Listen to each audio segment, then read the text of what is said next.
Why so many men aren't dating anymore. Hey, I'm Coach Dwayne, recovering nice guy. You call this modern world whatever you want to call it. I think the bottom line is too many women have become more masculine, and certainly too many men have become too feminine. I know because I was one of them. The caveat here is, guys, it's not your fault if you grew up like I did. I mean, there are a whole bunch of us that grew up with single mothers because our parents were divorced. If you're a guy that doesn't want to be involved in a dating game anymore, you can scroll on. This isn't for you. And I get it. I understand. For those of you who do, here's the message. Work on you. Learn to get back into your masculine energy. Go to the gym, dress better, do whatever you can do. Learn the game. You are not going to change women or anyone on this planet but you. A lot of times a man will say, I don't want to be married to you, but he really needs to say, I don't want to be married to you. And I want y'all to understand that, because ultimately, all the things that this man is saying that he doesn't want to do is probably because he's thinking about those things with you. And we got to take that as a sign to say, maybe it's time for us to do and abort this relationship and find somebody that's inspired to do those things for us. And it doesn't feel like a chore. But when you are taking this man saying, well, you know, I'm not ready for a relationship. He ain't ready for a relationship with you. He don't want to be romantic with you. But I guarantee for the right woman in which he really likes, all those things are going to be a moot point. Sometimes he is a shit person to you. And what you have to do is say, if he is treating me this way, I have to bounce. If he doesn't see my value, if he doesn't know how to give to me, read and interpret my love language, I gotta bounce. I need to quit convincing him that yes, you do want marriage, because he do. He just lying to you. He just don't want to marry your ass. Why do many women today say they don't need a man because they're independent as hell? If a man has friends who don't want kids and hires a maid and a prostitute, why would he need a woman? It's so easy to get them to think that way because many of them do think that their worth is tied to their bodies. When you take away their bodies and bring in all the other basics like cooking and cleaning, no woman is taught how to do those things. It's so strange that today's girl game is about how to keep a man decide first date. Today, the girl game is the same as the guy game, which is how to attract a man. Dear women, there's no trick to getting a man to like you. It's in your nature as a woman for men to be attracted to you. It's the law of nature. It's such a waste of time to learn how to get a man's attention because that's not the real problem women are facing. How many women complain that men aren't this or that? It's because it's so easy to get them in your DM. Athletes will slide into your DM if you look good. There are a lot of men to choose from on dating apps. Sissies will send you money just to let you know they exist. You're not learning how to keep the men you thought were good for you. No one teaches you this. Your grandmother or great-grandmother didn't teach women how to play this game, to keep a man, how to get the ring, and how to make him want to come back.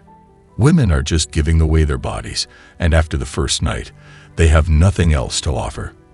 The man thinks, the sexual revolution, great, hides another notch on my belt. She's nothing special. It's like a roulette wheel for men with women after women giving up their bodies in the same way, and not being able to do anything that men would find attractive and feminine, like cooking, cleaning, or being submissive.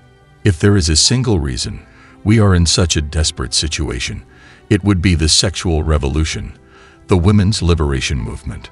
Repealed traditional gender roles, says FGM author Indra Nooyi. It was intended to liberate men and women by freeing them of the restrictions that society placed on their behavior. It's for these reasons that Nooyi argues that the practice no longer serves its original purpose and has become obsolete. Playing the part of a woman is the first step in this process.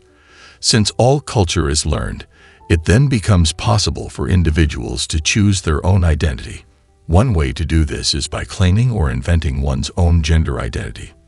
There is no gain for women today that has been passed down from older women. This is because younger women are competing with older women for the same good men. Think about it. If you have a man in his 30s, 40s, or 50s, who is your competition?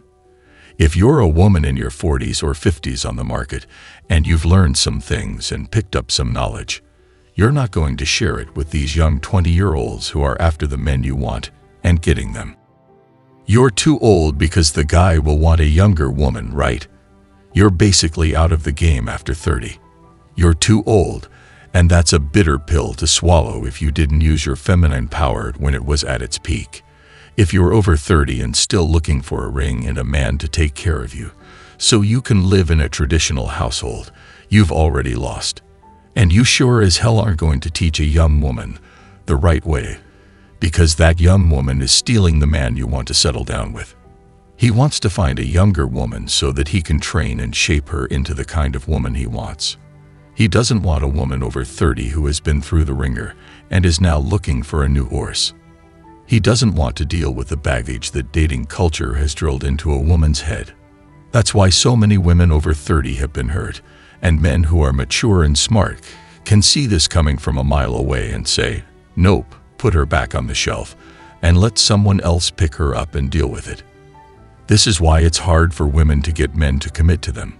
We all value youth, beauty, and your body being exclusively ours. That's something a man can be proud of, whether you accept it or not. A man has to build value to become a man in a woman's eyes. Women get a raw deal until they learn how to keep a man happy, how to keep a man committed, and how to keep a man. Women will keep getting dumped and thrown off the roulette wheel of love. Women get a raw deal. They don't have any say in the matter, and they are considered the weaker gender. It's not fair, but it's true. Many women feel they have to put up with some type of harassment. It is not just men who do this. Women can be just as bad, if not worse. There are also a lot of women that don't seem to mind being harassed because they think it's what you have to do to get ahead in the world. It's not. You have a right to say no and be treated respectfully. Women must stand up for themselves, especially when targeted by someone in authority on whom they are dependent upon, a professor, professor's assistant, or supervisor. The best advice is to find someone you trust and talk it out with them, so you don't feel alone. It doesn't even fit with the natural femininity of women. This is why so many women are depressed. This is why so many women have mental health problems. When the clock is ticking and you're killing it at work at 35, and then you're told you have to freeze your eggs because the corporate world is not what you wanted, and you'd rather stay home and raise a family. But you can't go back and change your mind because men won't look at you the same way when you're ready to settle down and start a family. A real woman like you grew up with cobwebs on her back. No, thanks, bro. Men didn't work hard and bust their asses to achieve great things in life for someone who's got to get her eggs frozen or needs to get fertility treatments to help her have children. If you're a woman who's had to take care of herself in the fields, or who has to carry water on her head, or gets by on just a few dollars a day and ekes out an existence with her children, then maybe those cobwebs are worth it. She needs this kind of man who will be there for her all the time. She needs a man who will like her the way she is, not someone who will make her scrub those cobwebs off and then feel bad about it.